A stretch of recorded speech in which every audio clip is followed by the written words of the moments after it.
जय हिंद दोस्तों। GK GS के 50 एमसीक्यू विस्तृत व्याख्या के साथ लेकर आए हैं। तो आइए शुरू करते हैं। पहला प्रश्न है, संविधान सभा के स्थायी अध्यक्ष कौन थे? तो इसका सही उत्तर है option B, doctor Rajendra Prasad.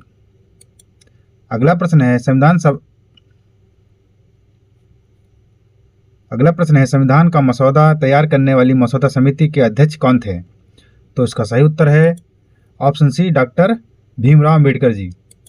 अगला प्रश्न है, संविधान सभा की संघ शक्ति समिति के अध्यक्ष कौन थे? तो इसका सही उत्तर है ऑप्शन है, जवाहरलाल नेहरू जी। अगला प्रश्न है, प्रांतीय संविधान समिति के अध्यक्ष कौन थे? तो इसका सही उत्तर है ऑप्शन बी, सरदार वल्लभ भाई पटेल जी। अगला प्रश्न है, भारतीय संविधान सभा में कुल कितनी महिला सदस्य शामिल थी? तो इसका सही उत्तर है ऑप्शन सी, 15। अगला प्रश्न है, सिंधु घाटी सभ्यता का कौन सा स्थल वर्तमान में पाकिस्तान में स्थित नहीं है? तो इसका सही उत्तर है ऑप्शन डी, कालीबंगा। अगला प्रश्न है, भारत का राष्ट्रीय आदर्श वाक्य सत्यमेव जयते किस उपनिषद से लिया गया है? तो इसका सही उत्तर है ऑप्शन सी, मुंडको उपनिषद से। अगला प्रश्न है, सम्राट अशोक के अधिकांश शिलालेख किस लिपि में लिखे गए हैं? तो इसका सही उत्तर है ऑप्शन है, ब्राह्मी लिपि में। अगला प्रश्न है, ब्राह्मी लिपि किस दिशा में लिखी जाती थी? तो इसका सही उत्तर है ऑप्शन बी, बाएं से दाएं। अगला प्रश्न है, खरोष्ठी लिपि किस दिशा में लिखी जाती थी? तो इसका सही उत्तर है ऑप्शन है, दाएं से बाएं। अगला प्रश्न है, भारत का सबसे दक्षिणी स्थल कौन सा है? तो इसका सही उत्तर है ऑप्शन सी, इंदिरा पॉइंट। अगला प्रश्न है, इंदिरा पॉइंट को अन्य किन नामों से जाना जाता था? तो इसका सही उत्तर है ऑप्शन ए, पार्शियन पॉइंट, लाचिंग, पिग्मिलियन पॉइंट। अगला प्रश्न है, आदम पुल किन दो भौगोलिक स्थलों के बीच स्थित है? तो इसका सही उत्तर है ऑप्शन डी, भारत और श्रीलंका के। अगला प्रश्न है, भारत और श्रीलंका को अलग करने वाली जल संधि कौन सी है? तो इसका सही उत्तर है ऑप्शन सी, पाक जल संधि। अगला प्रश्न है, भारत की सबसे लंबी तटीय रेखा किस राज्य की है? तो इसका सही उत्तर है ऑप्शन बी, गुजरात की। अगला प्रश्न है, गारो खासी जयंतियां पहाड़ियां पूर्वोत्तर भारत के किस राज्य में स्थित हैं? तो इसका सही उत्तर है ऑप्शन सी, मेघालय में। अगला प्रश्न है, भारतीय संविधान में मौलिक अधिकारों का विचार किस देश के संविधान से लिया गया है? तो इसका सही उत्तर है ऑप्शन बी, अमेरिका से। अगला प्रश्न है, संविधान सभा की मौलिक अधिकार एवं अल्पसंख्यक सलाहकार समिति के अध्यक्ष कौन थे? तो इसका सही उत्तर है ऑप्शन बी, सरदार वल्लभ भाई पटेल जी। अगला प्रश्न है, भारत के मौलिक कर्तव्यों को संविधान सभा में कब जोड़ा गया? तो इसका सही उत्तर है ऑप्शन बी, 42वें संविधान संशोधन 1976 में। अगला प्रश्न है, संविधान सभा में कुल कितने सदस्य थे जब इसकी पहली बैठक हुई थी? तो इसका सही उत्तर है ऑप्शन डी, 299। अगला प्रश्न है, संविधान सभा में अनुसूचित जातियों का प्रतिनिधित्व किस संगठन के माध्यम से हुआ? तो इसका सही उत्तर है option C, All India Schedule Caste Federation. अगला प्रश्न है, संविधान सभा की उद्देश्य प्रस्ताव किसने पेश की थी, यानी किसने प्रस्तुत की थी? तो इसका सही उत्तर है ऑप्शन बी, जवाहरलाल नेहरू जी ने। अगला प्रश्न है, संविधान सभा की अनुसूचित जनजाति सलाहकार समिति के अध्यक्ष कौन थे? तो इसका सही उत्तर है ऑप्शन बी, सरदार वल्लभ भाई पटेल जी। अगला प्रश्न है, संविधान सभा के स्थायी अध्यक्ष कौन थे?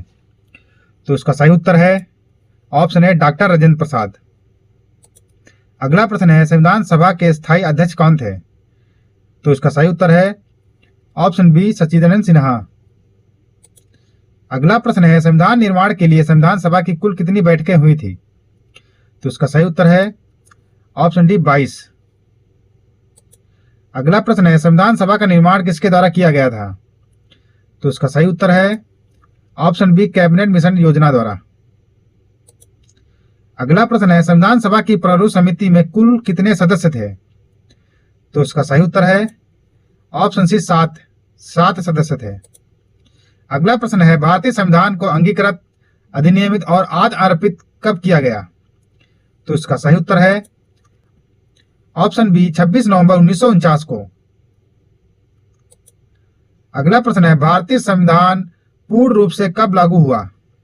तो इसका सही उत्तर है ऑप्शन सी 26 जनवरी 1950 को।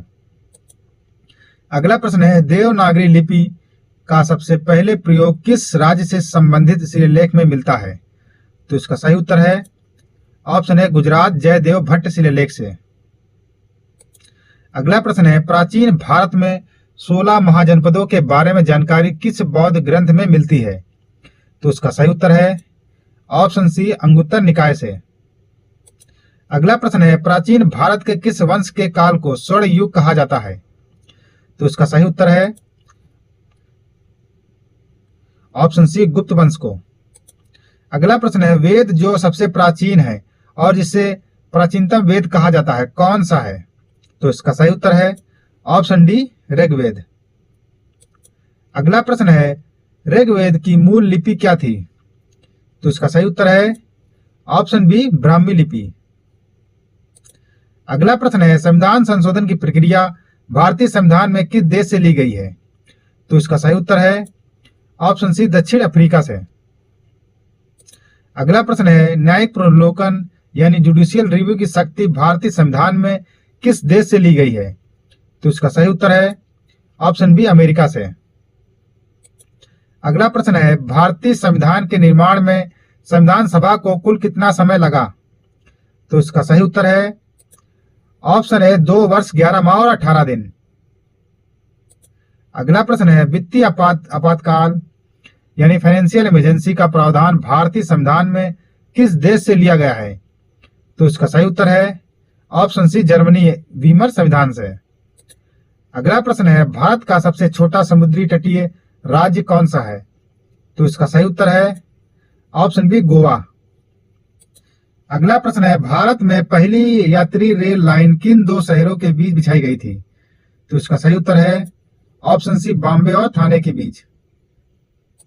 अगला प्रश्न है भारत में केंद्र की ओर झुकाव वाली संघात्मक यानी फेडरल व्यवस्था का विचार किस देश से प्रभावित है? तो इसका सही उत्तर है ऑप्शन डी कनाडा से। अगला प्रश्न है केंद्र सरकार में अवशिष्ट शक्तियों का निहित होना यह विचार भारतीय संविधान में किस देश से लिया गया है? तो इसका सही उत्तर है ऑप्शन सी कनाडा से। अगला प्रश्न है राज्य के नीति निर्देशक तत्व भारतीय संविधान में किस देश के संविधान से लिए गए हैं? तो इसका सही उत्तर है ऑप्शन डी आयरलैंड के। अगला प्रश्न है संघात्मक व्यवस्था तथा अवशिष्ट शक्तियों का विचार भारतीय संविधान में किस देश से लिया गया है? तो इसका सही उत्तर है ऑप्शन बी कनाडा से। अगला प्रश्न है संविधान सभा के सरकारी सलाहकार कौन थे? तो इसका सही उत्तर है ऑप्शन सी बी.एन. राव। अगला प्रश्न है संविधान सभा की पहली बैठक कब हुई थी? तो इसका सही उत्तर है ऑप्शन बी 9 दिसंबर 1946 को। अगला प्रश्न है संविधान सभा के अस्थायी अध्यक्ष कौन थे? तो इसका सही उत्तर है ऑप्शन ए सतीदेव सिन्हा।